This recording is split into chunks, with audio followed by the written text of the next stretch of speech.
They told us nothing survived up there. The snow, the ice, the decades of silence. But in 2010, we found something that shouldn't exist. A machine from Hitler's Luftwaffe, frozen in time, waiting. My name doesn't matter. What matters is what we pulled out of that Norwegian mountainside. I've spent 20 years tracking down aircraft that vanished during World War II. Most times we find scattered pieces, fragments of aluminum, sometimes bones. But this time was different. This time we found a Messerschmitt Bf 109 that looked like it could still fly, almost like the pilot had just stepped away for a moment. 67 years ago. The call came in late 2009. A local reindeer herder in northern Norway had spotted something unusual during the summer melt. Painted metal, sticking out from a snowbank at about 3,000 feet elevation. He didn't think much of it at first. Plenty of debris up there from the war. Norway was occupied by German forces from 1940 to 1945, and the Luftwaffe used the region heavily for operations against Allied convoys heading to the Soviet Union. But this was different. This wasn't just a piece of wreckage. This was an intact tail section with a swastika still visible on the rudder. By the time we got the coordinates, winter had already set back in. We had to wait, and waiting, when you do what we do, is torture. Because every year, more of these machines disappear forever. The aluminum corrodes. Souvenir hunters strip them. The weather buries them deeper or tears them apart. We lose them. The Messerschmitt Bf 109 wasn't just any fighter. It was the backbone of the Luftwaffe. Over 33,000 of them were built between 1936 and 1945, more than any other fighter aircraft in history. German pilots flew them over Poland, France, Britain, Russia, North Africa, everywhere the Reich went to war. And they were good, really good, fast, maneuverable, deadly in the right hands. Pilots like Adolf Galland and Erich Hartmann became legends flying these machines. But up in Norway, they were flying in some of the worst conditions imaginable. Blizzards, whiteouts, mountains that appeared out of nowhere in the fog. And if you went down, nobody was coming for you. We finally made it to the site in June 2010. 6 of us. Myself, 2 other aviation archaeologists, a historian specializing in Luftwaffe operations in Scandinavia, and 2 local guides who knew the terrain. The coordinates put us about 12 kilometers from the nearest road. We hiked in with equipment on our backs, ground-penetrating radar, excavation tools, cameras, GPS units, the works. The first day, we didn't find anything. The snow was still heavy up there, even in summer. We were sweeping the area with the radar, looking for metal signatures beneath the surface. Nothing. Second day, same thing. By the third day, morale was dropping. Maybe the herder had been wrong about the location. Maybe we'd miscalculated. Maybe another team had already been here and taken everything. Then on the 4th day, we found the wing. It was about 15 meters downslope from where we'd been searching, buried under maybe 2 meters of compacted snow and ice. We started digging by hand at first, carefully, the way you're supposed to. But once we saw what we had, we couldn't help ourselves. We started moving faster. Within 2 hours, we'd exposed a complete wing section. The paint was faded, but you could still see the camouflage pattern. Splinter camouflage, they called it. Gray and green, designed to break up the aircraft's outline when seen from above. The wing had cannon ports, 2 of them. That told us something important. This wasn't an early model Bf 109. The early ones, the B and C variants, they just had machine guns. But starting with the E variant, the Emil, they added 20mm cannons in the wings. This was a later model, probably an E or an F. We kept digging, and that's when we found the fuselage. I've been doing this work since 1991. I've excavated Spitfires in England, Mustangs in Germany, Zeros in the Pacific. I've seen aircraft that crashed at 400 miles per hour and looked like they'd been through a shredder, but this Messerschmitt looked like it had been placed there by hand. The cockpit was crushed, yes. The propeller was bent back against the engine, but the structure was intact. The tail section was still attached. Even some of the instruments were still in the panel. We photographed everything before we touched anything. That's the rule. Document first, excavate second. We spent 2 full days just taking pictures and measurements, creating a 3D map of the crash site before we removed a single piece. Because once you move something, you can never put it back exactly the way it was. You lose information forever. The engine was a Daimler-Benz DB601. We could tell by the configuration, even covered in ice and corrosion. 12 cylinders, inverted V configuration, liquid-cooled. These engines were masterpieces of engineering. They could produce over 1,100 horsepower and push the Bf 109 to speeds over 350 miles per hour.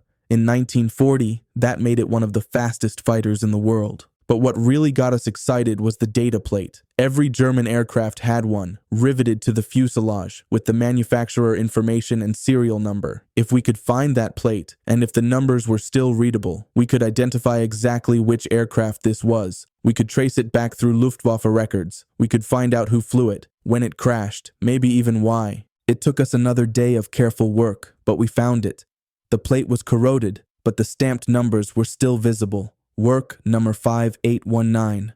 Work number 5819. We had an identity. Back at base camp that night, our historian started going through his records. He had copies of Luftwaffe loss reports, unit histories, mission logs. It took him 6 hours, but he found it. Werk Nummer 5819 was a Messerschmitt Bf 109 E4, manufactured in early 1940 at the Messerschmitt factory in Regensburg. It was assigned to Jagdgeschwader 77, Fighter Wing 77, which operated in Norway from 1940 through 1944. The aircraft was reported lost on October 23, 1943, during a combat patrol along the Norwegian coast. The pilot was listed as missing in action. His body was never recovered. We were standing on his grave. The next week was spent carefully extracting the aircraft piece by piece. We couldn't just drag it out. Everything had to be documented, labeled, packed for transport. The wings came out first, then the tail section. The fuselage was the hardest part. It weighed over 400 kilograms, even without the engine. We had to build a sled to drag it down the mountain.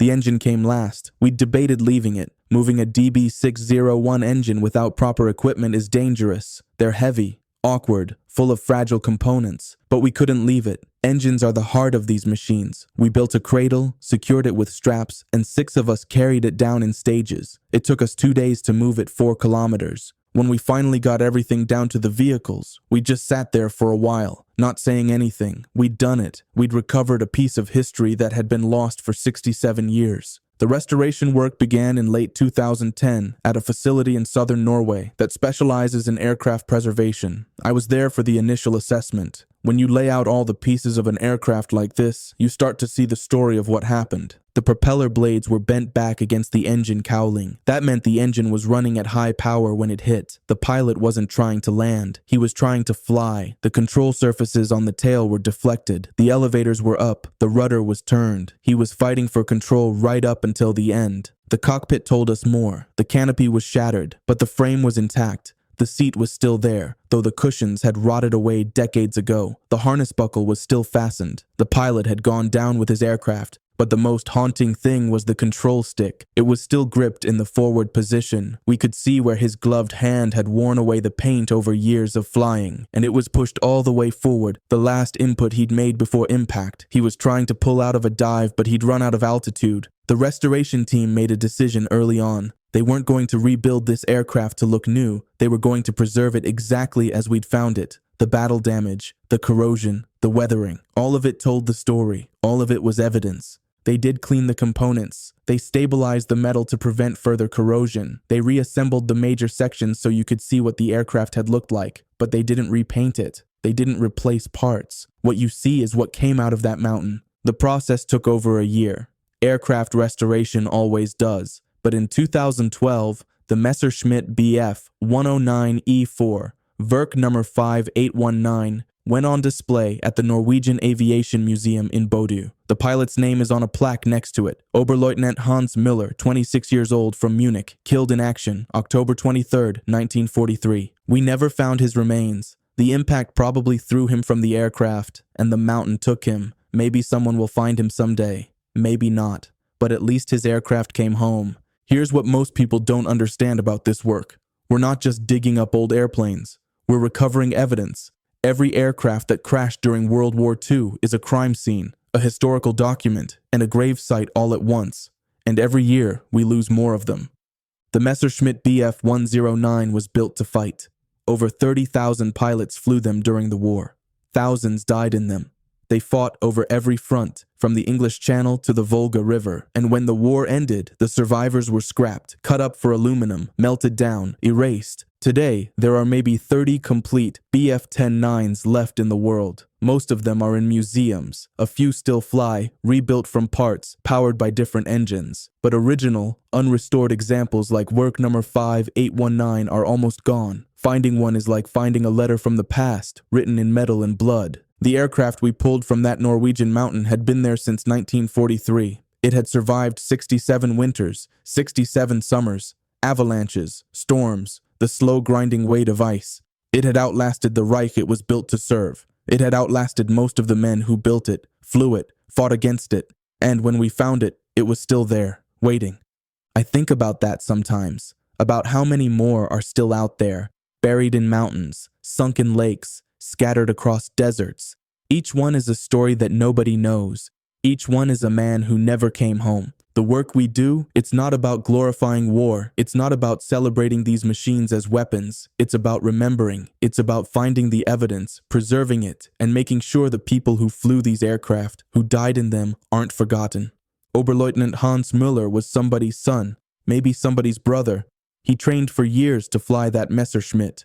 He survived 2 years of combat operations in one of the most dangerous theaters of the war, and on October 23, 1943, his luck ran out over the Norwegian mountains. For 67 years, nobody knew where he'd gone. Now we do. His aircraft is in a museum. His name is on a wall. People walk past it every day and read his story. That matters. It has to matter. Because if we don't recover these aircraft, if we don't preserve them, if we don't tell these stories, then they really are lost forever.